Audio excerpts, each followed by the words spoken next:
audience out there.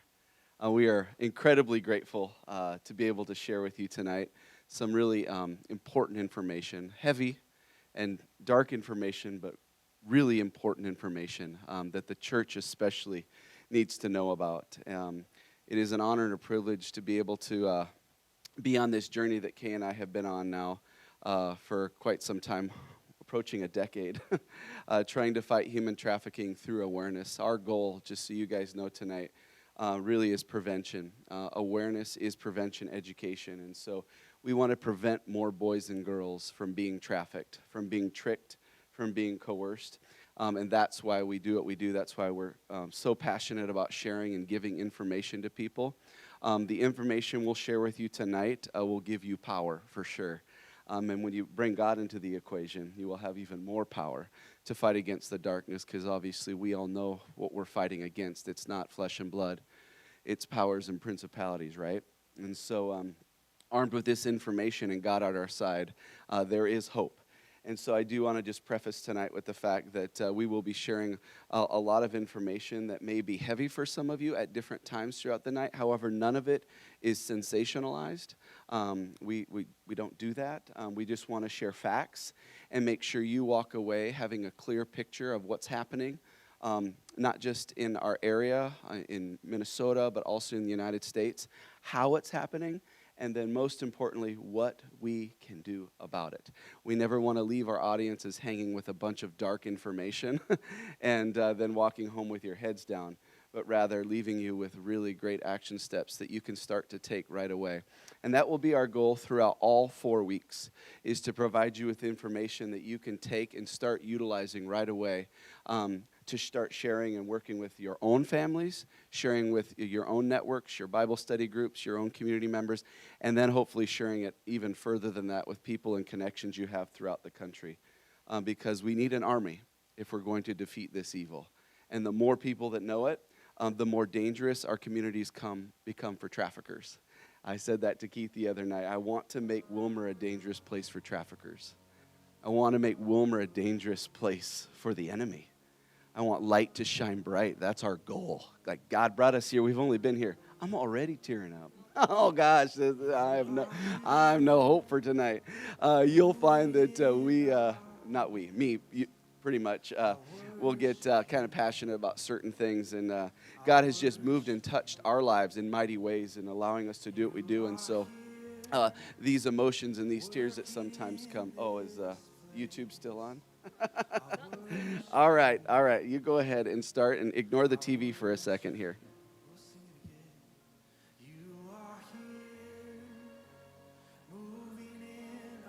Talk.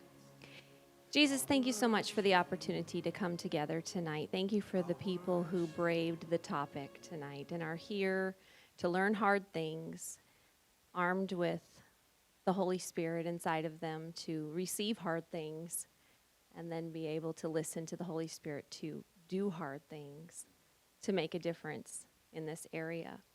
We ask that you be present, that you would open our minds to receive this information, that it will be delivered well, and that you'd be glorified. In Jesus' name, amen. Well, it is a privilege to be able to share a little bit about how we got started. A lot of times people want to know, how did you begin getting involved with anti-trafficking work? Were you trafficked? Or do you know somebody who was? And so just to start off right away, I was never trafficked. And now I know many people that have been trafficked. But in 2012, I had no idea that trafficking even existed. I had a sleepless night. I got up to watch some television. A movie was playing about a sex slave. I remember thinking, what has happened to Hollywood that this is a plot line to a movie? I mean, how sick does it get? But I wanted to see if the girl got rescued. So I finished the movie. She did. But it was followed by a documentary. And that documentary told me that what I had thought was Hollywood theatrics was reality. And my life was forever changed. I had no idea that slavery still existed. No, slaves looked like children. I didn't know children were being sold for sex. I didn't know that was happening in America. I was really, really ruined that evening. My daughter was 5 years old at the time. I'll introduce you to my family. We have 3 kids. Connor is 17, Renee is 14, and Caden turns 12 this month. And all I could do was picture Renee. What if that were Renee? What if that were my daughter? What would I do? What would I not do? And then, because I'm an input person, I began to just learn and learn. If this is really happening, then I need to know about it. I began to take in information way faster than I was emotionally capable of receiving. I gave myself what's called secondary trauma. The stories were horrifying. My mind couldn't receive them. I kept playing them over and over, and I spiraled down into just really paralysis. I was so depressed. I didn't want to be part of a world where people rape children. I didn't know how to raise my kids in that world. And it transferred into a lot of areas of my life, so that men became perverted. I was suspicious of things. It was very traumatizing. And so I say that, and Sean alluded to it already, to remind you that, yes, this topic is hard. The Bible says to guard our hearts. It's the wellspring of life. We need to be careful what we take in, but that doesn't mean we shouldn't take it in because we're disturbed. We just need to take in slowly and process. And so it took me a little bit of time to go from the depressed, crying state of I don't know what to do with what I know, and I wish I didn't know what I know, to a redeemed state of a righteous anger put in me by a righteous God, to where that moved from I have to do something, so what can I do? Now, once I moved from depressed to ticked off, then you also have to put that under the Spirit's control, because what I really wanted to do was become a vigilante and kill somebody and rescue somebody, right? And I talked a lot about, well, why can't I just buy their time? I'm just going to buy their time, and then I'm going to take them to my house, and all the things, because you just want so badly to stop what's happening out there. And so the Lord has to redeem that fleshly desire as well. And it comes down to taking those things to the Lord and saying, what would you have me do? And what he whispered was, you can speak and you can teach. That's how I've gifted you. So Sean and I are public school teachers by degree and public speakers by just life's demands, experiences the Lord's given us. And so that was my lane. And we really do believe that if a documentary, that simple bit of awareness, could propel me to action, then what would happen if other people knew what I knew? And what would it inspire them to do? Finding their lane, their unique gifts, their life experiences, their skill sets to make a difference in things like this. We really do believe that awareness is prevention. People don't understand what trafficking is, and if you don't understand what trafficking is, how will you ever fight it? And how will kids ever protect themselves from becoming victims? And so prevention is key. We're going to talk a little bit about organizations, or point you to some that are on the other side of fighting trafficking, where they're doing restorative work and they're doing rescue work. We're doing prevention work, and everybody's needed. So we just simply don't have the resources that we need for rescue and restoration. So let's stop more boys and girls from ever needing it. Amen? So that's where we're at with that. So God said, speak and teach. So I began to learn in a more healthy manner this time, passing everything under the light of God's word and who he says he is, reminding myself that he is a God of justice, that he's still near to the brokenhearted, he still hears and responds, he's still at work today. The greatest abolitionist who ever was is Jesus Christ, who came to seek and to save the lost and to set the captives free. He is still doing that today, praise the Lord. And the greatest trafficker that ever was is Satan, who grooms and entices and tricks and then keeps people in bondage. And unfortunately, he's also at work. And so, thank goodness, greater is he that's in us than he that's in the world. And so, that led us to learn Began to talk a lot to Sean, teaching him everything I know. He got fiery about the cause with me. Together, we began to speak and teach when we could.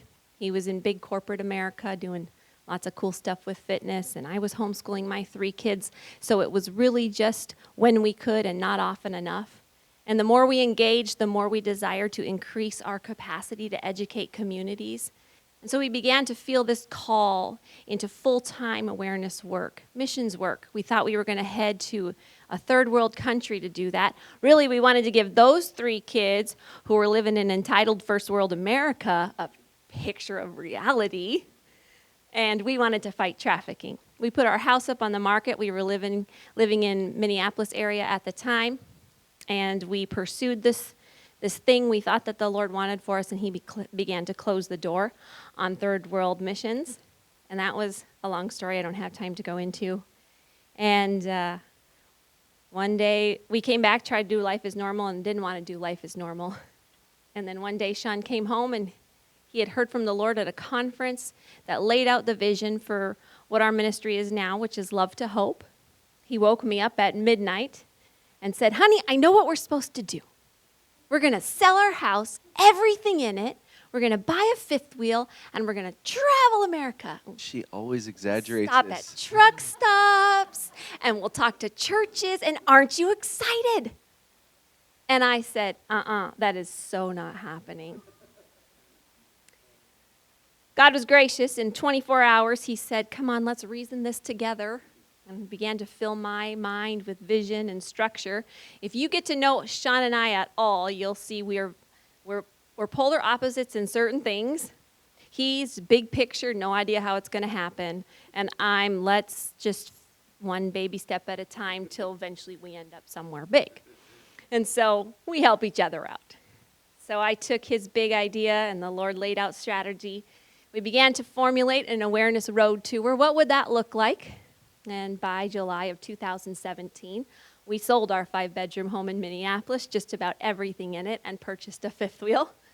And that's where our family of 5 lived for over 2 years. We traveled the United States. Our kids named the camper Glory. We had a truck, a 1-ton dually truck they named Ebenezer. And if you know what Ebenezer means, thus far the Lord has brought us for his glory.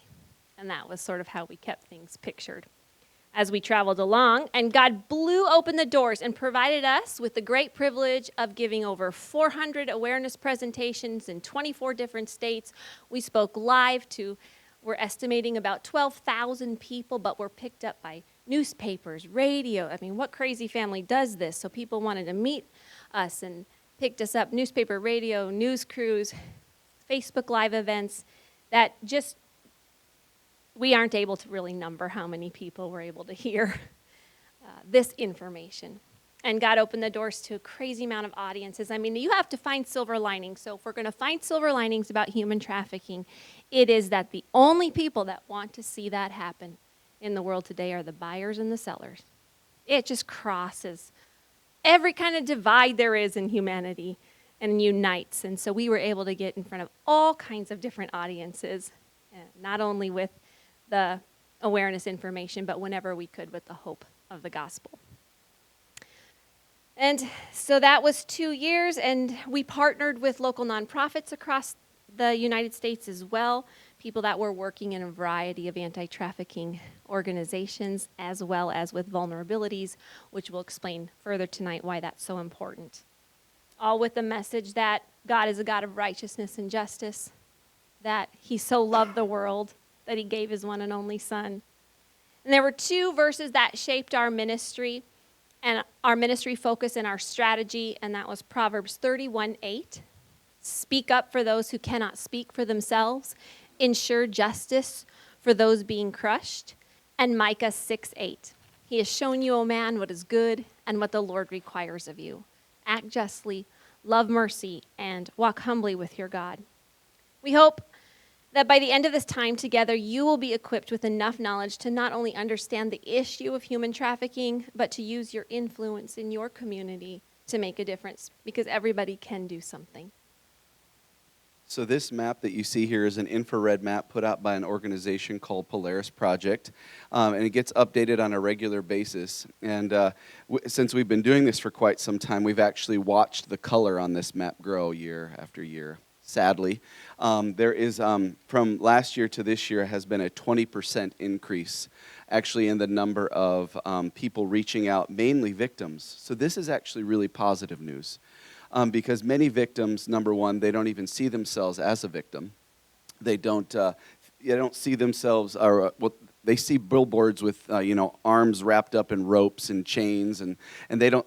That's not their experience. So therefore, they don't think they're being trafficked, or they feel like it's their fault, and they don't reach out. So what this map is showing us actually is that many, many more people are reaching out, because the National Trafficking Hotline that puts together this map with Polaris Project takes all these calls from victims or from people like you that will have eyes to see after tonight, and you call the number we're going to give you.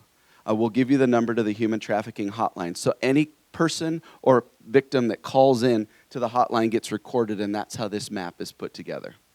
Now, don't be deceived about the fact that some parts of the map don't have color on them, because we know that every community in America, including Wilmer, Minnesota, has human trafficking happening in it.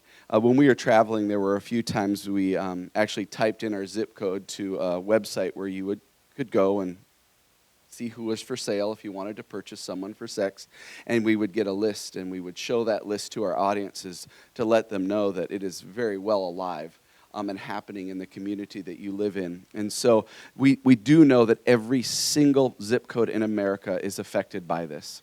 Any community that has drug issues has trafficking. Any community that has alcohol or gambling issues has trafficking.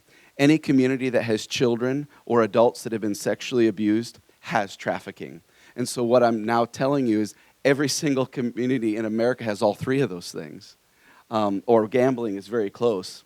And so we know that it is happening. We just recently, on Friday night, actually got to sit down with a detective in town and one of the police officers and talk about the 2-year grant that they had to specifically fight human trafficking. Sadly, that money is gone, and so there aren't resources for that task force to continue.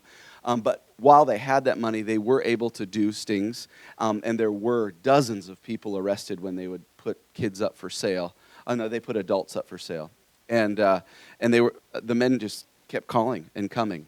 And so we know that this area, having talked to them as of Friday, has drug trafficking, it has sex trafficking, and it has abuse going on. It's rampant. And so we need to together know how it's happening and know what we can do to help fight, because there just aren't the resources available. So the more people, again, that know this, that are calling into that number, the better, so that we can make an impact, okay? So to help paint a different type of picture, but still paint the picture on the fact that this is a really big issue for all of America, is this map right here. So every little red dot you see on that map is a picture of a pornographic image of a child 14 or under. And what this shows is, in a 5-day period, how many file transfers were intercepted by law enforcement of pornographic images of children under the age of 14. That was just 5 days, how many they intercepted. We are actually the largest consumers of child pornography in the world. The United States is. And so obviously, if we know that many people are looking at that, that leads them down the road to eventually wanting to purchase them. Because just looking at a picture or moving into just looking at a video doesn't give you the same amount of pleasure after you've done that for a period of time. You go down this road wanting and needing more. And so it isn't so hard to think that someone can be dragged down that very dark hole with the enemy constantly whispering in their ear how they can justify this to purchasing a child for sex. And so, yes, we do have it seems grim, but remember, our God is on his throne still, and his throne is established on justice and righteousness. And so we do have hope, because God is still at work, and he's continuing to work through us. So don't let that bring you down too much. Here's some good news. Minnesota is actually, every state gets a grade every year by Shared Hope International, which is a fantastic organization. If you guys are praying about how you maybe want to get involved with your finances, helping fight human trafficking. Shared Hope International is one of those that you definitely want to look into. They are in Washington, D.C., a couple streets down from the White House, and they have been pivotal in helping get laws changed over the last 4 years. They are doing incredible work for the legal system, getting laws changed, and helping the judicial system understand what they're actually up against when these people go to court, so that the traffickers aren't just getting a slap on the hand and then these kids are being thrown into juvenile detention centers. It's so backwards, and Shared Hope is helping to fight that. So they put a grade out every year, and Minnesota's grade this year is a B, which is really great. We still have plenty of education that needs to be done, and one of the other places we fall short is the repercussions of buying someone for sex just isn't, it's not tough enough. The laws aren't tough enough.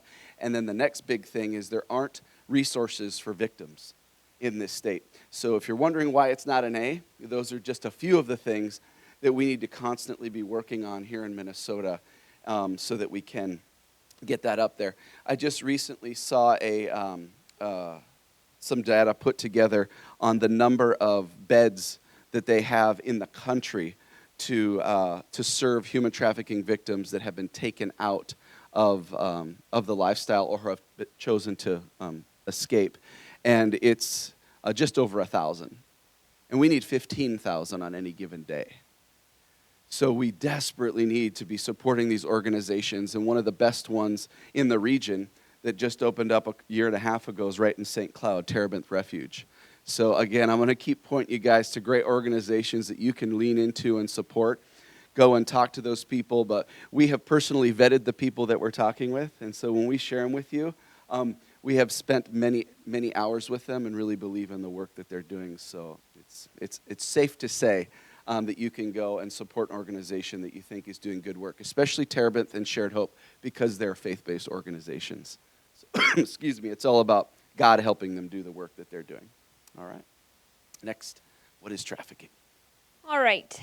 We're going to dive in now, and we're going to move, hopefully not too quickly for you, but there's a lot of stuff to cover. So just this, because this is 101, I want to take a quick poll. If you could, on a scale of 1 to 5, think about your own personal knowledge of human trafficking. If you had to rate yourself on a scale of 1 to 5 for how much you think you know about this topic, 1 being, I'm like you back in 2012, I don't know a ton. I know the phrase, that's why I'm here. To 5 being, I'm passionate, I know a lot, I'm researched, I'll teach, move over, I can do it better. You're a 5, okay? So think about it, hold your number, and then if you just show me 1, 2, 3, 4, 5, hold it up. 1, 2, 3, 4, 5. Where are you at?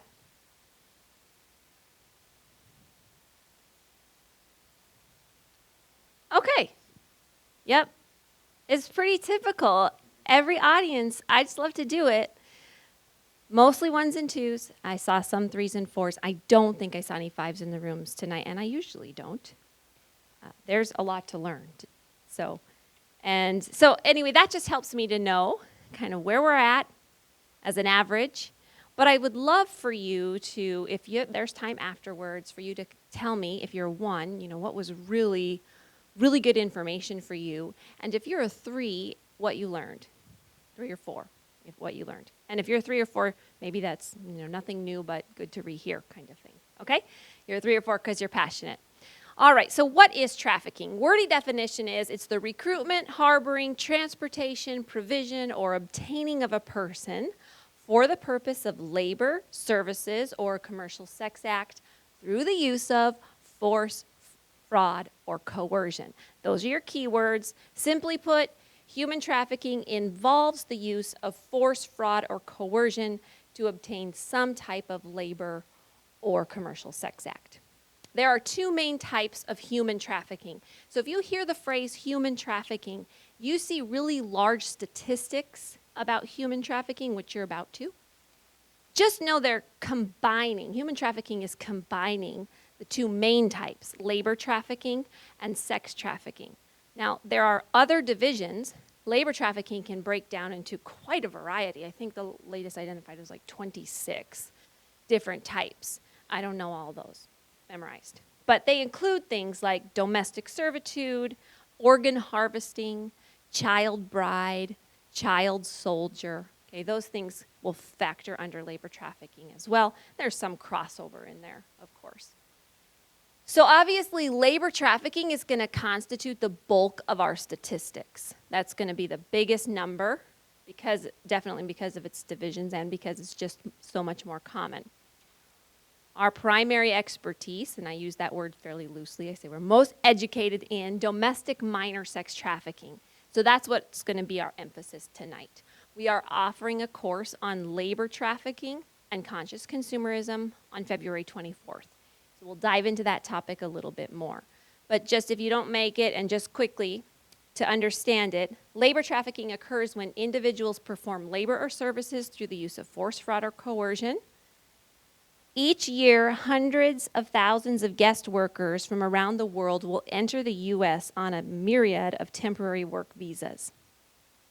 Many of these guest workers are at the mercy of a single employer for both their job and their legal status in the U.S., and that makes them especially vulnerable to human trafficking, particularly for debt bondage. The papers are confiscated, they're held, there's threat of deportation, and that forces them to work for little to no pay or in inhumane conditions. In the United States, common types of labor trafficking include domestic servitude, people working in homes, maybe as cooks or nannies or as cleaners. Farm workers coerced through violence as they harvest crops. Factory workers held in inhumane conditions. And labor trafficking has been reported in door-to-door sales crews. Even think about the college kids selling textbooks. Have you had them knocking on your door before? That sometimes is not what you think it is. Restaurants, construction work, carnivals, and health and beauty services. Particularly, I'm thinking of nail salons, massage parlors, and obviously massage parlors, there's great crossover into sex trafficking as well. So those are some of the things, and we'll discuss them a lot further and in more detail, and how you can decrease your slavery footprint by being a conscious consumer and why that would even work. And so we're going to talk about all those things at our labor trafficking workshop. All right, so for sex trafficking and for the rest of the night, I want to clarify just a few things. First, boys and girls are trafficked. That is very important to know. Most are girls. I think the most recent statistic is about 7% are boys that we know of.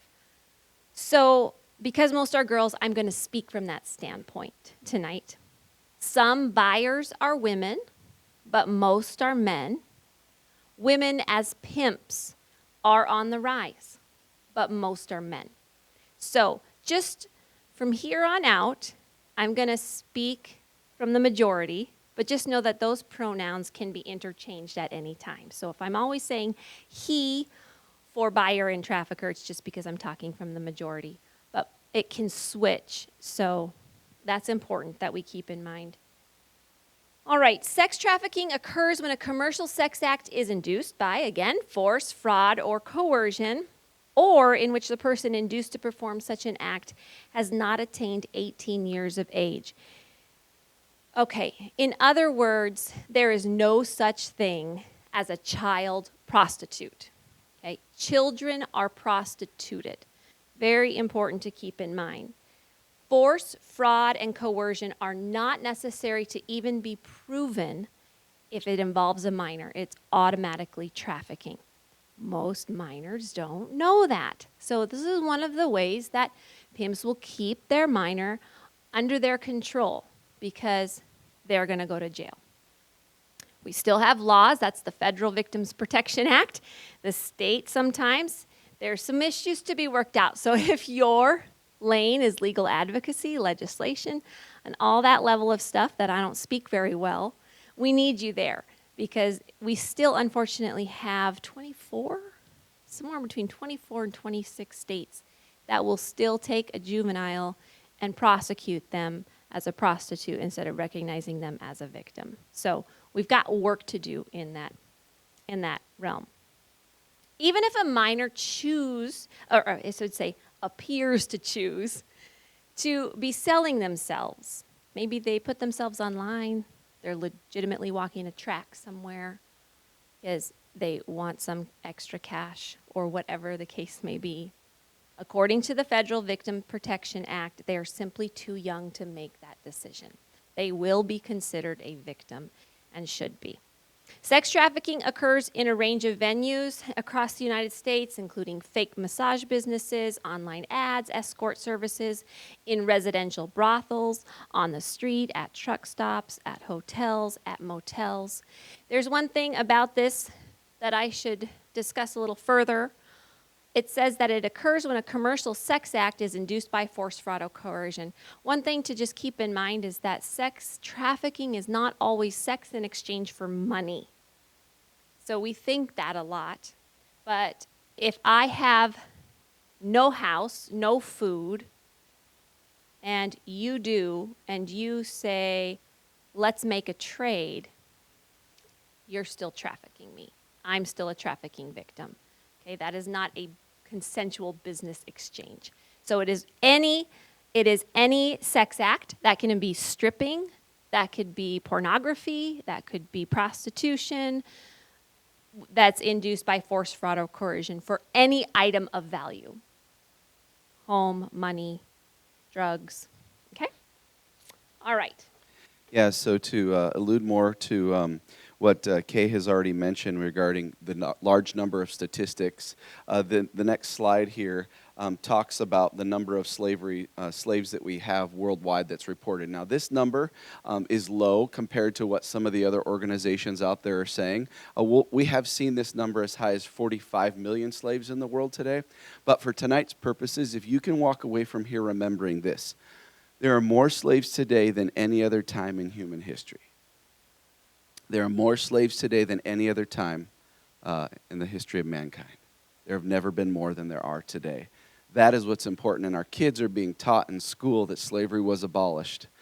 There is a modern-day slavery that's happening right now, and every single one of us are contributing to it, and we don't even know it. Every one of us.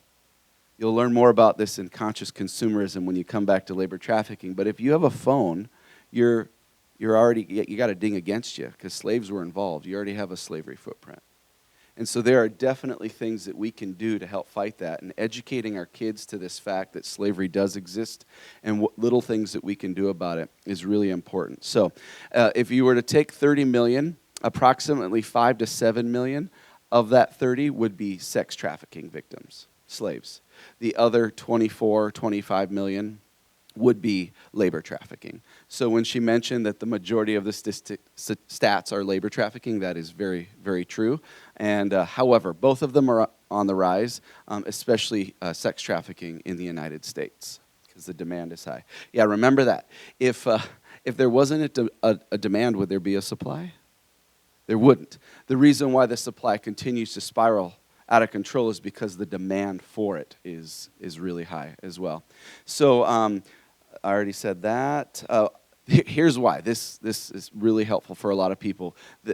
For those of you sitting at the table right now thinking, why? Why is it so bad? Why are there so many? It comes down to money. There's a lot of money to be made. $150 billion worldwide, 30 to 50 billion just in the United States alone for human trafficking. So to help you understand what people are paying, we put the prices up there. On the low end, someone would buy a 17, 18-year-old girl for sex. It would be $90 to $150 for an hour. On the high end, $500 to $5,000 for an hour. That's very rare, but it does happen. And the average pimp profits $18,000 to $35,000 a week. So $100,000 to $250,000 a year a trafficker will make on each individual that they're trafficking. Each one. So if a trafficker has 4 or 5 kids in his, what he calls his stable, you do the math. It's upwards of $1 million a year, tax-free money that he is making. Do you think people are attracted to that? Absolutely, which is why gangs, they're shifting from using drugs as their primary source of income to continuing to do that because they introduce drugs to their traffic victims and then they are hooked and then they don't want to go anywhere because they want their fix. But if you move a human being, you can sell them 20 to 50 times a day. You have to replace your drugs every time you sell them. But the average lifespan of a trafficked victim is about 7 years. So you do the math. You can make a lot more money off of selling humans than you can selling drugs. So very, very profitable business, which is why, again, it's on the rise. So in America, victims are primarily from the United States. This is a big misconception. We're hopefully going to break a lot of misconceptions tonight. You probably heard just a few already. But this is a big misconception that a lot of these kids or even adults being trafficked in the United States are from other countries. I will tell you, we do have international victims in the U.S., and that is on the rise, but it's nowhere close to the number of victims we have that are United States citizens. So the majority of the victims are coming from the United States. They're citizens right here in the United States. And the average age is 14 years old. So what grade is that, 14? 8th, 9th grade, yep. So do kids need to know this information if they're the ones being targeted? They really do. They really do need to be the ones that are being educated along with the parents. And so we will take any we get to speak to youth. So I'm going to put a shameless plug in and say, if you have any size group of youth that you feel could benefit from hearing some information directed specifically for them, because we have a completely different presentation for them. And we have faith-based and secular, depending on what your network and connections are, that we can go into a school and teach. Please connect us, because we don't charge. We're free to speak. We just want to get the word out. That's it. So please help us if you can. Now, when I found out the average age, and then I started reading more when Kay initially introduced this information to me, whether I wanted to hear it or not. You know, as just the good husband, come home from a long day work. Tell me what you learned today. And she would download all this great information. And then I started reading some of the books she was reading, and I read a story about the founder, Linda Smith, who started Shared Hope International when she went over to India after she finished her tenure, her time as a senator from Washington. And she in the book she explained she went to this district, and it was like a large warehouse, and it was just a whole line of stalls when you would go inside. And when they would advertise a virgin young girl, averages about 5 years old, the line of men would be just around the whole block. And when I heard that and I read that story, I pray, maybe you guys pray as well, God, break my heart for what breaks yours. I was broken. That was the moment for me, that we have to do this. And our daughter was 5 or 6 at the time, and I started picturing her in those situations and just said, we have to do something. And speaking up is something. Praying is something. And so never diminish what you think God has gifted you with, okay? Because he's gifted all of us in different ways, and we can all use those gifts to fight the social justice issues that he puts on our hearts. That's what they're for. He wants you to help when it comes to fighting this darkness. So the average age, a lot of people think this is an adult thing. They're choosing to do this. Sex work is real work. That's a big campaign that's out there right now. People are choosing to do it. 9 out of 10 prostitutes have a trafficker. So we really even shouldn't be using the word prostitute. You should just take it from your vocabulary. They're slaves. The majority of them are slaves. Call them sex slaves, because that's exactly what the majority of them are. So some important vernacular to keep in mind as you continue to learn this stuff. All right, the video's next. So the next video is short. It's about 4 minutes long. Rebecca will just take you through her story, and you will see how easy it is for good kids from good homes in small rural America like Wilmer are easily caught up in this. And then we'll use it to help frame the rest of the evening here.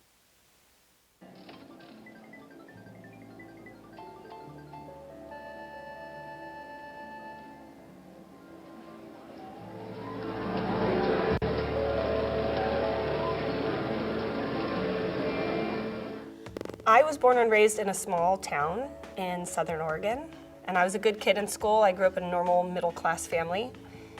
I got great grades. I was really active in sports, and I even graduated a year early. I was accepted into Oregon State University, and I had my dorm room already assigned, and I was really excited to move up to Corvallis. But that summer I got pregnant by my boyfriend, and I had to make a real tough decision whether I was going to keep my baby and unenroll from university or get an abortion and keep it all a secret. And that was a really tough summer for me. After I had the baby, I had some friends that had gone up to U of O to go to college, and they had an extra room in one of their apartments. It was at that time that I met a boy or a guy who pretended to take interest in me. I really thought he liked me, and we got along really well. He was really funny and charming, and he had a nice car, and he always picked up the tab. He had nice clothes. He told me he was a record producer, that he had a band up in Portland, and that's why he frequently went out of town. There's a saying that says when you take a child by the hand, you take the mother by the heart. And I really think that's what happened for me, because I had this new little girl and this man who showed this desperate attention towards her, like he wanted to really help make this family that I really wanted for my daughter. And he invited me to move in with him after about 6 months of dating, and I was really excited. And I brought him down to Southern Oregon to meet my family, and everything seemed fine until we arrived in Las Vegas. He said we were moving there because that was the entertainment capital of the world, and being a record producer and having a band, that's where they were going to get the most gigs and the most jobs, and that's where his job was leading him. So I desperately wanted to go with him, to be with him, and to start this family that he promised me. He pulled up to an escort service, and he said, "This is how it works in Vegas. I've spent a lot of money to get you here. I put first and last on an apartment. I filled your fridge up with food, and you're gonna need to earn that money back." And I felt trapped. I felt like, how am I gonna get out of this? And you didn't know if you were gonna live or die. You didn't know what he was gonna do or what he was capable of, and so it was really scary. I can remember just running through the casino thinking, like, these people don't even have a clue what's going on. They're just, cha-ching, cha-ching, Las Vegas, yay! And they're doing all this stuff, and I'm running for my life. I'm running from a man that has forced me into doing things that I didn't want to do.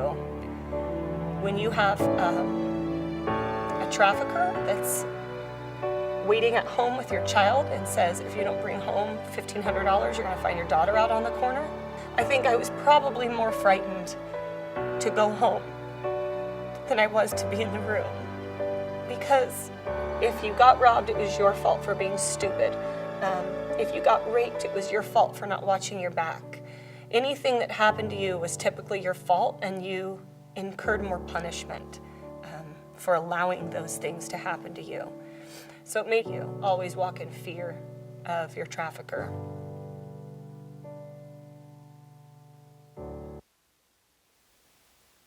Well, the good news is Rebecca got away, and she is a phenomenal survivor leader. She runs an organization called Rebecca Bender Initiative. I highly recommend you check out her website. She has now an organization that offers online training and empowerment for victims and survivors of sex trafficking. She has taken hundreds of girls through her programming into restorative and to new life. She is an author. She just released her latest book called In Pursuit of Love. It's her memoir. It's fascinating. You'll hear so much more about her story. And she is doing amazing, amazing things. She recently just partnered with the National Human Trafficking Hotline, and now will be one of the resources that they direct their phone calls to, because her organization is that successful. So it's super exciting. And we love the good and happy endings for sure. That's what keeps us going. But we shared her story with permission. I mean, obviously she shares it everywhere, but we asked if we could share it too. And she was gracious to let us use that video in our presentations as well. But what it does is allow us to walk through, we're going to spend the next several minutes walking through the grooming process of America's children and kind of explain to you, how is this happening? We see all these statistics, you know what trafficking is now. How is this actually happening? How did Rebecca even get to that place? And so really, whether you have a small time pimp, and hustler or large prostitution ring. They're organized, they're systematic, they're powerful, large and small. They all kind of know what to do. In fact, they can learn what to do. There are many books and blogs written on how to be a pimp, how to have your own prostitution business, how to prey on teenagers, and how to make this successful for you. And so there are really key elements. Now, every trafficking story is unique because it's their story, but there are similar elements, and that's what we're going to be highlighting, the common elements. Now, first and foremost, most people think that today girls get trafficked because they get abducted. All right? And that is just a misconception for the United States that we've got to break right away. So it's true that you want to talk to your kids about stranger danger.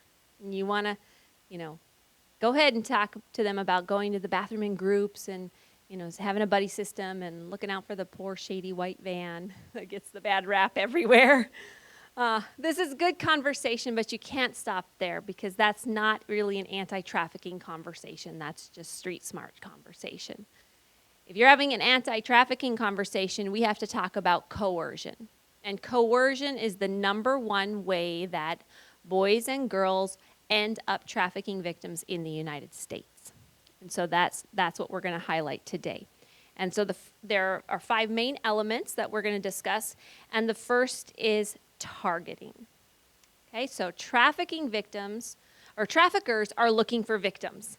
They're targeting boys and girls, and they're hanging out where boys and girls are hanging out. So traffickers are at schools, they're at malls, they're at bus stops, they're at shelters, they're in group homes, they're in the youth group, they're in the church, okay? And so they're looking for vulnerabilities. So what makes a vulnerability? Who's the most vulnerable? Now, you may have some ideas, but I'm going to throw up the first 2 right away. The number one vulnerability is age. That's it.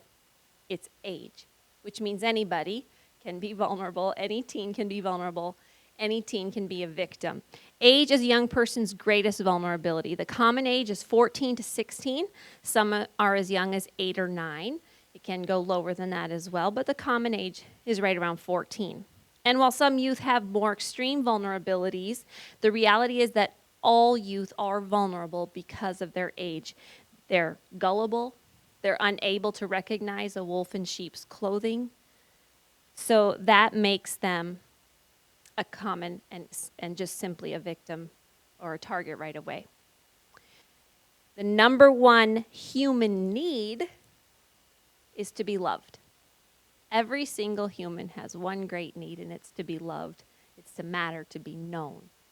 And so when you have a youth that just needs someone to listen to them, no one's home, everybody's busy, that's a huge vulnerability. The age that is especially vulnerable to insecurity, loneliness, isolation. Traffickers are looking for youth who feel sad, angry, alone. They don't feel like they really fit in. They don't really like themselves or their parents or school. Am I describing pretty much every 13-year-old out there? All right? And it's called hormones, right? So these 2 things are the common vulnerabilities, the most prominent vulnerabilities, and they're in every teenager. And so that's why we have to be careful that we're not, well, my kid isn't this or doesn't have that or that, therefore there can't be a victim. Okay, because your kid for sure has those things, or the kid in your life. All right, other vulnerabilities include runaways, homeless. A large percentage of victims have experienced some sort of abuse or mistreatment at home, and so it's causing them to run away, or parents have simply kicked them out at a certain age. And so they're running from one unsafe situation right into the arms of a worse situation. Runaways, within 48 hours of a teen running away or being homeless, they're approached by a pimp within 48 hours. Somebody can see you need a place to live, you need some food, you got basic needs not being met. Let's I'm your person. I'll take care of you. I'll take care of you. The National Center for Missing and Exploited Children says that about 1 in 6 of those runaways will end up a victim of trafficking. So runaways or homelessness is a huge vulnerability. Youth in foster care or protective services, they don't feel like anybody wants them. There's a lot of, unfortunately, brokenness and misuse and abuse within the foster care system. And so that is causing trafficking, can cause trafficking right within it.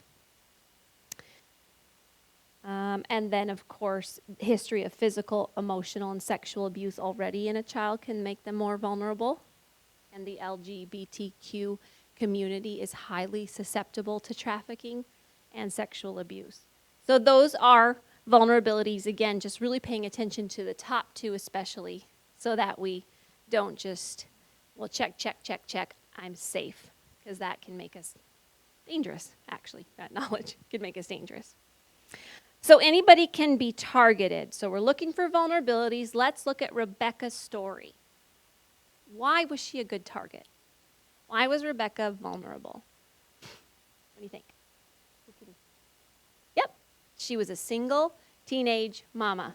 Okay, huge vulnerability. Now, what's interesting about Rebecca's story, we still use it. We could plug in a ton of others, but Rebecca was 17, right? So she was past some of this.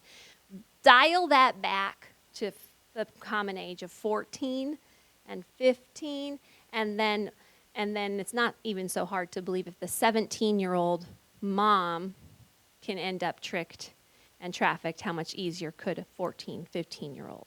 So the story is still so super relevant, even though she was aging into adulthood. This is my plug for Youth for Christ Parent Life. It's a new ministry I just launched with Youth for Christ for parenting and expecting teenagers. Really important network or group or niche of our community that is vulnerable, that needs somebody to see them. Because Rebecca was not only vulnerable because she was scared and she had a baby, but she desperately wanted a family for that child. And that is what pushed her into the arms of what she thought was her knight in shining armor that was promising her that family that she wanted, that acceptance and that safety. And so we will always say, we continue to say, but it is just so important that we have the eyes to see the vulnerable around us. And if traffickers can see the vulnerable, and they know exactly what their desires are, their insecurities, their fears are, and they can move in with the purpose of manipulating and exploiting those, then how much more do we, as people of God, need to have eyes to see the vulnerable, like their hearts cry, and step in with the truth of Christ and the love of Christ in their life. And so we must, Lord, give us eyes to see and then hearts to respond to the vulnerable around us. Huh? Okay. All right, so those are the vulnerabilities. Victims are targeted through clubs, on the street, through friends at malls, and boys and girls. Traffickers will use other boys and girls to recruit other boys and girls. And that happens even within our youth groups. We know of pimps who will drop off a recruiter girl, sometimes called a bottom, and they'll drop that girl off at the youth group and have her stay there 6 to 8 months, making friends and making introductions. And so it's just, there's all kinds of ways. The number one recruiting tool is cell phones. Number one recruiting tool is cell phones. Any cell phone can be dangerous. Any app can be dangerous if you can have a private conversation on it, and that conversation can be deleted. So any kind of chatting on any kind of app can be dangerous. So we like the scary picture here, creep you out a little bit. But this is kind of what we're dealing with. We throw this one out to our teens too. This is Susan, who's really just a 42-year-old man posing as a 15-year-old girl online. And Susan and your daughter have just made plans to meet. Okay, this is what it looks like. So we are offering Parent Power. When are we doing that? Next week. Next week is our Parent Power course. If you are parents of any child that's a minor and you work with them on a regular basis, we recommend you come to this class. We're going to talk to you about social media. We're going to talk to you about ways to protect your home. We're going to talk to you about how do you have conversations with your kids about these topics and at what age is appropriate and what are some good resources for that. So come on back and check that class out. All right, so once they've targeted their victim, now the courtship and grooming phase starts, and this is when we use the term the knight in shining armor. The guy comes along and he swoons her, and he just makes her feel like she is a princess. He comes in, and that number one human need to matter is met. It's met that way, and he's very good at it. They're very well trained to be able to do this, and because so many youth today aren't getting that need met, it is that much easier for traffickers. A recent survey was just done with youth. Thousands of youth were asked, how many adults are in your life that know you, that really know you, other than your parents? And the answer, overwhelmingly, by almost every single one of them was 0. So traffickers know that, and they can easily move in, especially over the past year with everyone having to be sequestered in their homes. They're lonely. They don't feel like they matter, and traffickers are online because all of our kids are online all the time, especially if they're in their home all day long, and they can come in and make them feel like they're a real person again by just a few simple, easy statements that they can make. Now, during the grooming process, it will typically, here's a big warning sign, will look like an older boyfriend. It's the number one warning sign. So if there is a guy who's 2, 3, 4, 5 years older than a girl, and they start dating and she's serious, and you're seeing this, red flags should be going off everywhere. And then he is going to do a variety of different things. And a lot of this stuff is out of a handbook you can buy on Amazon on how to start your own prostitution business. So this is like buy the book, okay? And so he will buy her expensive gifts, which is another warning sign. So if this eighth grade girl comes to school with a new $300 handbag, I mean, red flags should go off. Teachers need to be trained as well to know what to look for. If there's an 8th or 9th grade girl coming to school with her hair cut and colored on a regular basis and her nails done, what youth has that kind of money to invest that in their looks? Not many do. And so those are big warning signs, and these are all the things that he will gladly pay for. Okay? And then as he goes through that grooming process, typically pornography, if it hasn't been introduced already, will be introduced into the relationship, because his number one goal, ladies and gentlemen, is to make her a product that men want to pay top dollar for. That's his number one goal. So he's trying to teach her everything. He is going to start buying her outfits that are a little bit more provocative in nature. He's going to teach her how to talk dirty. They will be sexting, and they will likely be looking at porn together and maybe filming porn. She may not know it, but he will likely be filming because he can easily sell that and make a lot of money off of it. Now, a plug for the pornography talk. 3 weeks from tonight. You got to come back for that one, because porn is the gateway drug to all human trafficking. And a lot of parents don't realize the average age is 9 now that kids are looking at it. And when it comes to the things that are destroying our churches from the inside out, pornography is definitely one of them. It's not just for youth. These are marriages, these are adults, these are young adults. It is rampant even in the church. And so we need to collectively, in unity as the body of Christ, come along and say, we're against it, but we're going to do everything we can to fight it and provide resources for that and keep talking about this. And that's what I was so grateful for Keith. I gave him a call after Jody spoke when Free International came and we raised all that money. And I said, Keith, what do you say we keep this conversation going, man?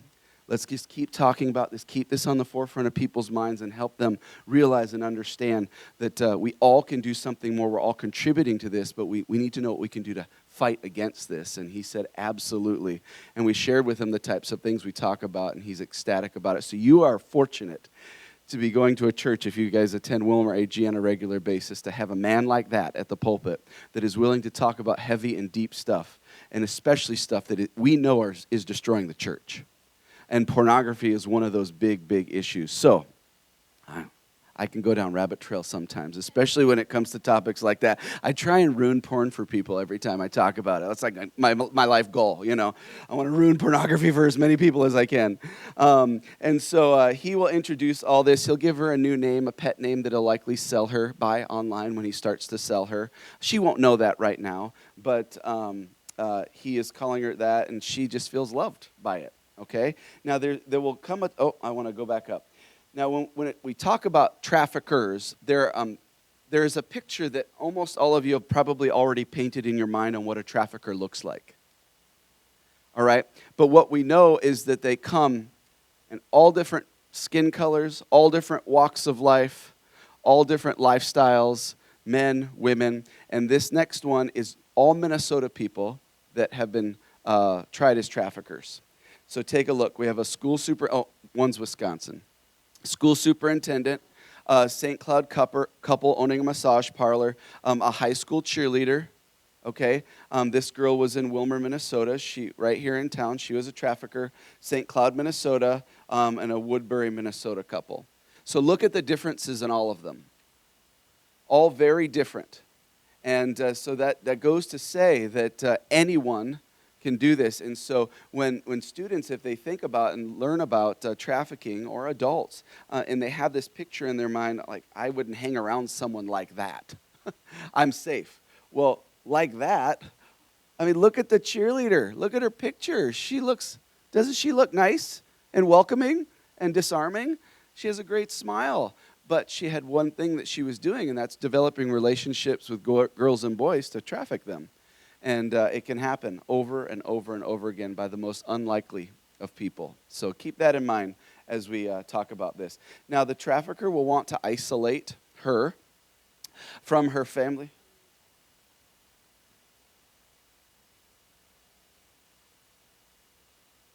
Yeah, what did I? Go ahead and say it. Okay. All right. Well, just when it comes to the courtship and grooming, that can take anywhere from a couple of weeks up to a couple of years that this trafficker will invest in this young boy or girl in order to eventually make them a product. So don't think it's just super quick. How long did Rebecca date her boyfriend? 6 months, okay? 6 months, which, in my opinion, is still not long enough to go. But 6 months, and introducing to the family made her feel amazing and safe with him. Yeah, and then he isolated her. How did he isolate Rebecca? Yeah, they went to Vegas together, so she did not see a way out. Now, isolation doesn't always look like that. Really, he just wants to spend as much time with the victim as possible. And a lot of people think that by the time they get to isolation, that they're running away from home to be with him, and that's not likely the case. Actually, most victims, when they start being trafficked, if they're underage, are still student by day and trafficked by night. They still live at home.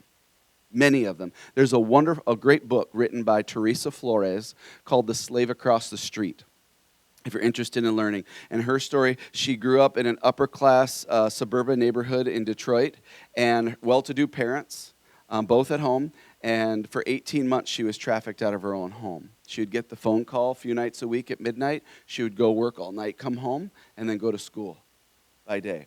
And so know that they don't run away from home right away, many of them, or leave home. What the trafficker's trying to do is isolate them from family and friends as much as possible. So as many waking moments as possible, she wants to spend time with him. And is that okay? She's all right with that because she loves him. In relationships, that's what you do when you love somebody that much. And so she's head over heels, so she doesn't mind spending as much time with him as she can, and he will just continue to work that. And take her away from her friend groups and her family whenever he can. So there will be a transition, and the transition could look like what happened to Rebecca. He took her to Vegas and said, all right, your daughter, you don't want her out on the street. I spent a lot of money to get you here. You need to earn $1,500 a night. Go start working. He drops her off at an escort service. Did she see a way out? For her, she did not because of her daughter. Now, here in Wilmer, it could happen like this. Hey, babe, what do you say about going into the cities for the weekend?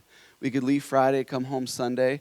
And she says, well, I don't think my parents would let me go overnight a few nights, but let me tell them I'm staying at so-and-so's house for a night, and let's go for one evening.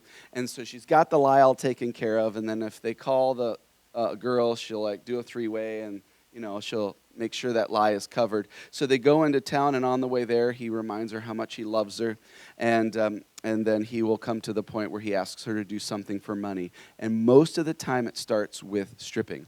So he will stop at a strip club and say, I love you. I'm short on cash. We want to have a great time this weekend. Do you love me? If you do love me, just an hour in here, we'll have a few $100. We'll have a great time. She'll do it because she cares for him. It might also look like, we're going to stop at my friend's house. If you'll just have sex with him, it'll be real quick. We'll have a few $100 and we're going to have a great time. And as soon as she does this one thing for money, he now considers her property. And this is when it moves from loving and compassionate to abusive and exploitative. The switch has been flipped.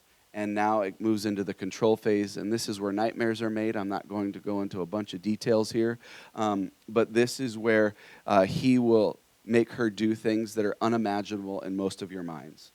And he will have her so tied down in her mind that she does not see a way of escaping. And that's why many, many, many victims are never... they never get to escape from this, is because in their minds they feel so trapped because of all of the trauma that they've undergone. And many of them still believe the lie, the dream, that I'm going to have a family with this guy. They still believe that after he's had her do all this. There's something called a trauma bond. You guys have heard of, what's the Stockholm Syndrome? My mind is leaving me tonight. Where you actually fall in love with your captor, and so she still loves him. There have been pimps that were arrested, and the girls have gone to the jailhouse to get them out. They could have run, but they go and pick him up because they still do love him.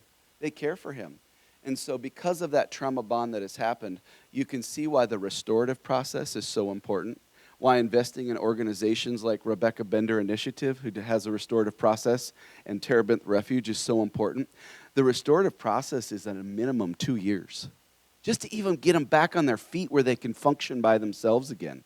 2 years. That's a lot, a long time. They'll suffer likely the rest of their life, but they can at least function in society if they go through a good restorative process. But the control phase will break her down and make her do absolutely anything he wants her to do. So that is the grooming process and how it happens almost every single time.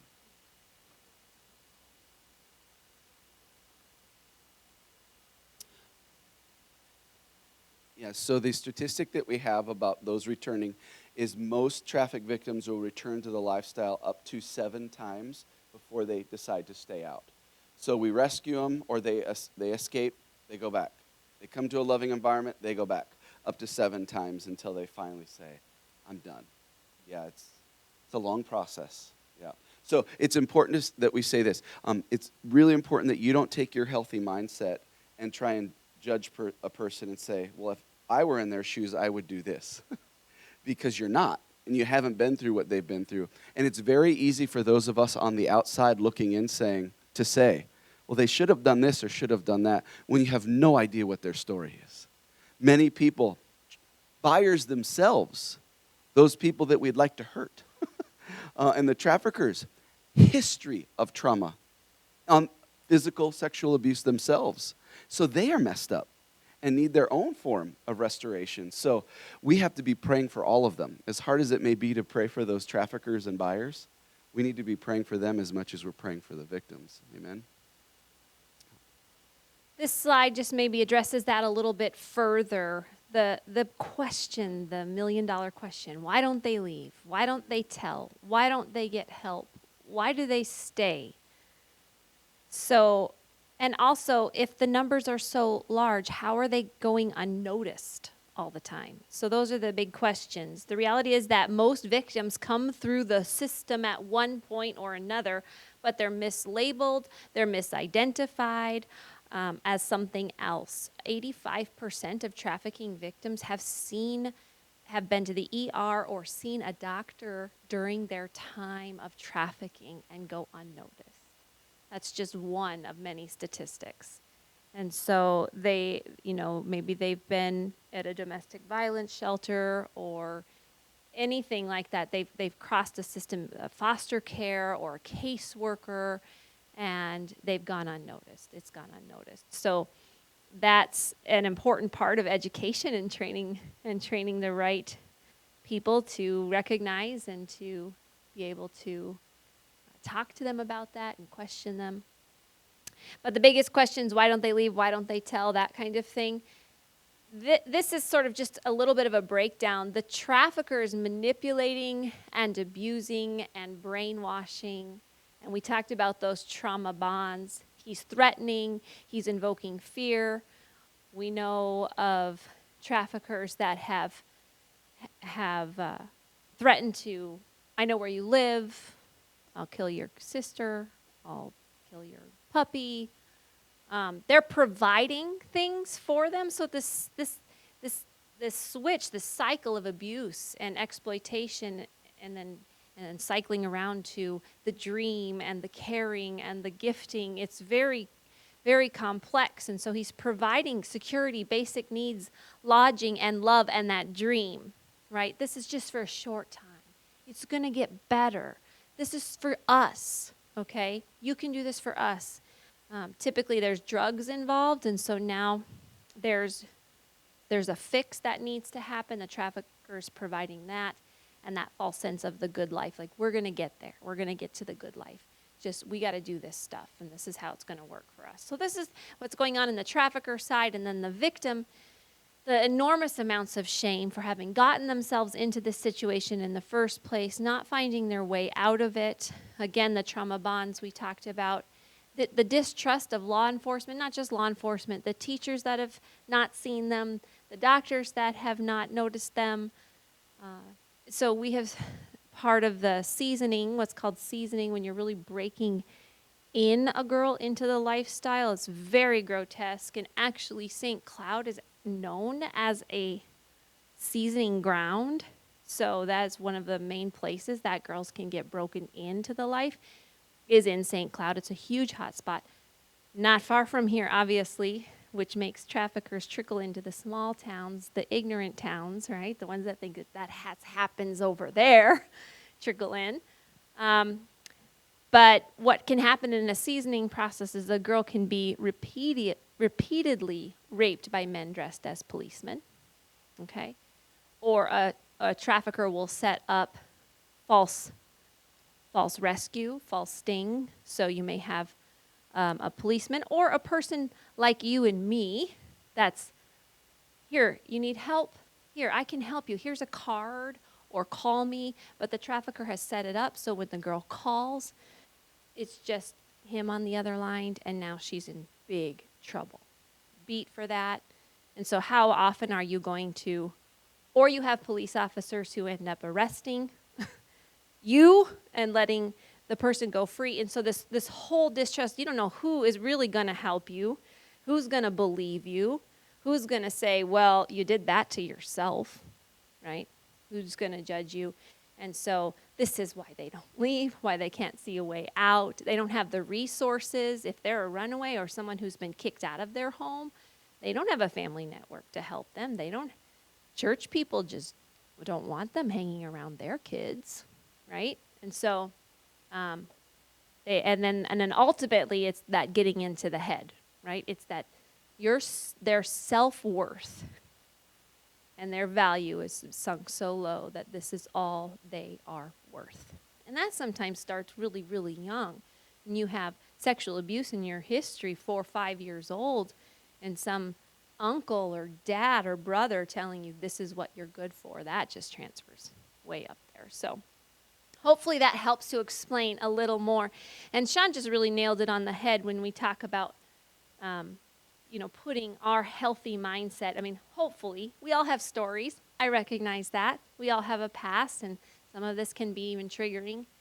But I would say, hopefully, if our story has been saved from those things, then we think more clearly, we reason more clearly, And so, well, I wouldn't have done that, or you shouldn't have done that, or why don't you do this? You can't ask those kinds of questions to someone who has got trauma brain and traumatic brain injury. And then there's cognitive disassociation. There's so many things taking place that the question of why don't they tell somebody is just not simply answered. So hopefully that helps a little bit. All right, we have some time to talk a little bit about root causes. I'm going to touch just briefly on these because they're going to be more explained in our other workshops. But there are root causes that exist. If we took away some things we haven't really talked about, maybe lack of education, immigration policy, environmental conditions, fractured families, poverty, all the things that make vulnerabilities or can contribute to trafficking, if we solved all those things, we would probably still have trafficking because it's such a deeper issues. And this is really the demand side of things for the most part. But unfortunately, we all can play a role in trafficking by the things that we believe, the things we purchase, the things that the narrative we repeat and have bought ourselves. And so there's some things we need to look at just real quickly. So we believe there's a lot of causes to trafficking, root issues. We're going to be talking about more of the demand side, especially when it comes to pornography in our Ending the Demand class, which is our last week. But the lack of sanctity of life is a huge problem. The selling and trading of human beings for the purpose of sex or labor or any other purpose is an attack on human dignity and the sanctity of human life. The global sex trafficking industry promotes and thrives on the idea that people are products. That's what they are. That's what they're worth. And the reality is that sex trafficking turns people, and often very young girls, into mere commodities, and no human being should be treated that way. The history of all types of slavery hinges on the belief that one person's sex or color or religion is of less worth than another. And you can see the lack of sanctity, the lack of value that we have for human life in common, issues like abortion, abuse of the elderly, euthanasia. We have an increase of all types of violence and hate crimes because we've forgotten that all men are created in the image of God. They have an inherent value, inherent worth. And so it is super important that we get back to the sanctity of life, because when we remove dignity and value from one person or one group, then it's not really such a far stretch to begin to treat other people like objects. And if people can be an object less than me, then they can be my slave.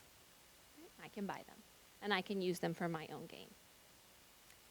Another root cause is the proliferation of pornography. We've talked about that a little bit tonight. Gateway drug to human trafficking, the slippery slope. I'd love to point you to a website called Fight the New Drug, a fantastic organization fighting pornography. You can maybe talk more about what Fight the New Drug does. They're fantastic. They have so many resources, so much research, and they are really talking matter of fact to teenagers across the United States about pornography and its implications, especially in its link to sex trafficking. So we'll talk more about that. And then another root cause is the normalization of a sexually charged culture, which we're actually going to really unpack in our parent power course. But our normalization simply means we take what once was considered abnormal and now call it normal, and we are seeing a sexually charged culture become normal today. And we can see it in all areas, whether it's music, whether it's toys to our children, whether it's clothing that we're making for kids, whatever it is really perpetuating and condoning an appetite for abnormal things when it comes to sex and the relationships to one another. And so it's really sending a narrative to our kids that the new normal messages are sexual aggression and exploitation. That's just a part of life. Those are things we have to deal with. That's how it works today. If you're a woman, the message that girls are constantly receiving is you should strive to be seen as a sexual object and expect to be treated as such. And if you're a man, you're to act like a woman's only worth to you is what she can give you or what you can take. And this is bombarded in our culture.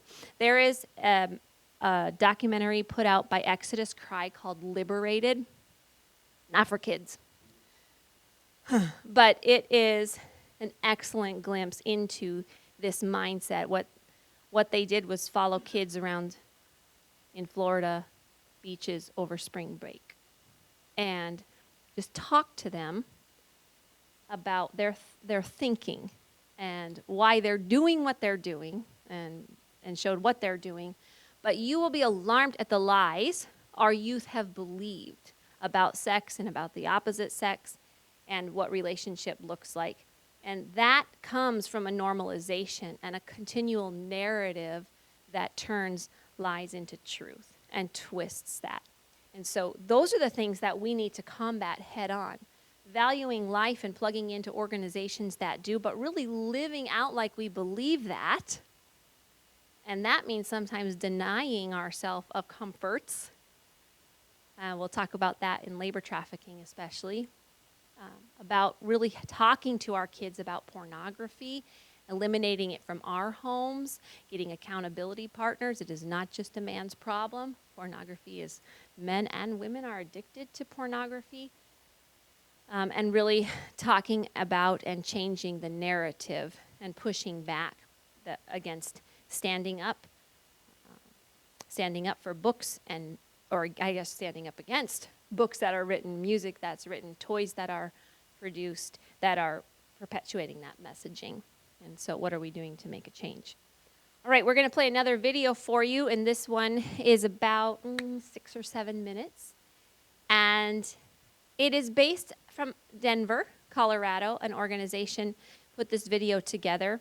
And so you're going to hear some Denver statistics, but the overall information could be any community. So anytime she's saying Denver, just put in Wilmer for the most part, okay? Because it's crossing over. Put in Minnesota, and then we'll wrap it up and talk about it. I was trafficked with 13 other girls, and I am the only one who's still alive today. My youngest daughter said, I want to tell you about my missions project. And I said, okay, what is it? She said, human trafficking. I said, oh, like Cambodia and Thailand. She said, no, Mom, like Denver. And I was just blown away. What do you mean this happens here?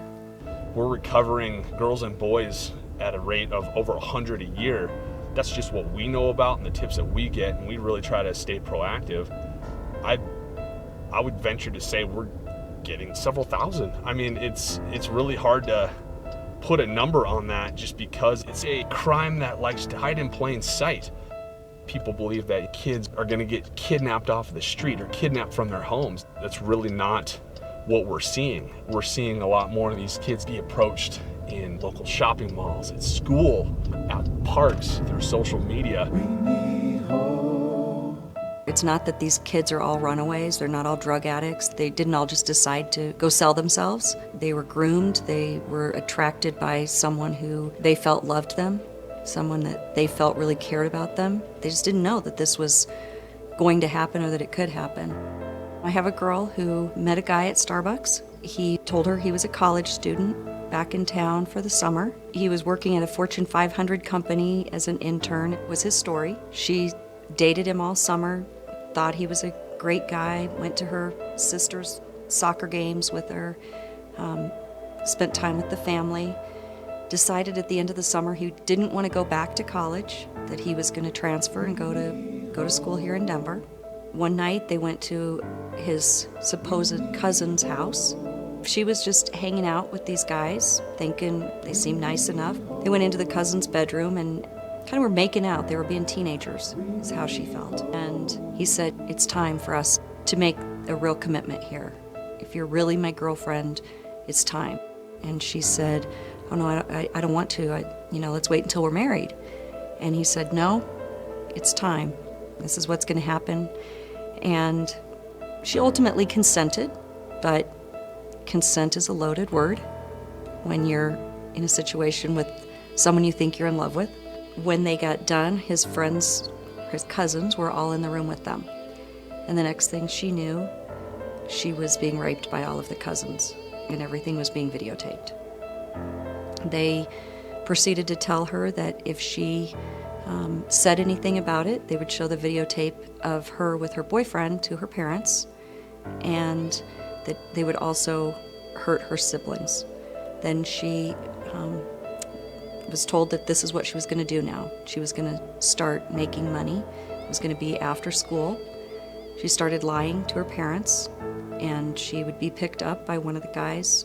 He would take her to wherever, apartment, hotel. She would be sold until it was time to go home for dinner. She would go to school, and she would be picked up again after school. She never missed a day of school. She still got good grades, but she was being trafficked the whole time.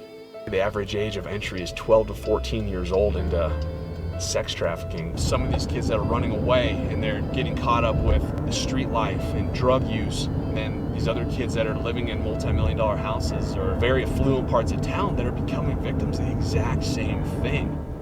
Your body is a menu. They get to pick off the menu what they want. They know the prices up front, and you're just a piece of property to them. You walk into the room and it's like, okay, I'd almost prefer if you would just let me get this over with, but then you have to go in there smiling like you're so excited to be there. These girls are looking at these guys and they're going, ew, he's 50, he's gross, he looks like my dad or my friend's dad, and there's nothing about him that's attractive because I'm 15. He wants me to tell him that I think he is the most handsome, sexy man I've ever seen in my life. And what I really feel is that I want to vomit. And if I could vomit on him, it would be even better, because he should be away from me. But the reality is, I don't have a choice. I'm going to be beaten if I don't do my job. My in particular pimp would wear my house key around his neck on a chain, and he would tell me, if you run, I know where your mom and your little brother are, and I will kill them. I have this key. I could get in without a sound. The people who are purchasing these girls, they're 40 to 55-year-old men married with children, upper middle class white men. That surprises people. These are the men that they see at church, that they see in business, that they see running the government. A school teacher who spends his days with 14-year-old girls. For whatever reason, those girls are attractive to him. The businessman comes to Denver on a business trip, and he's alone. So he says, I need to take care of me right now. Might be a businessman from Denver, and he takes a girl down to Colorado Springs and stays at the Broadmoor for the week. Nobody thinks about it because he just looks like somebody's dad. He looks like somebody's dad. They're causing girls to be broken. They're causing them to question if they'll ever be good enough for any man to love.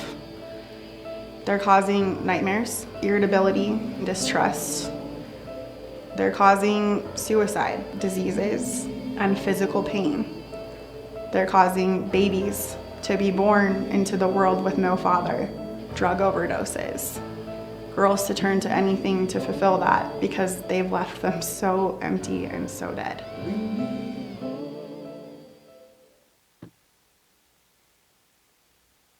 You guys catch the profile of the average buyer? That's across the board. So we didn't talk about that, but buyers look primarily like somebody's dad. All right, so what can we do about it? What do we do about all this information? This is where the action steps come in, the practical information, and then we'll wrap it up with questions. So, all right, so we based our ministry off of Micah 6:8. And what does, we go to 8:30, don't we? Yeah? No? Oh, no, I thought it was 6:30 to 8:30. Shoot. Okay, well, those of you that can stay, stay. If you can't stay, grab some information. Grab your kids and come back. Pick up some information. Oh, my goodness, we won't make this mistake next week, I promise. Okay. Well, okay, quick action steps. Act justly, love mercy, and walk humbly. So for act justly, that's just to find your lane. Where can you plug in?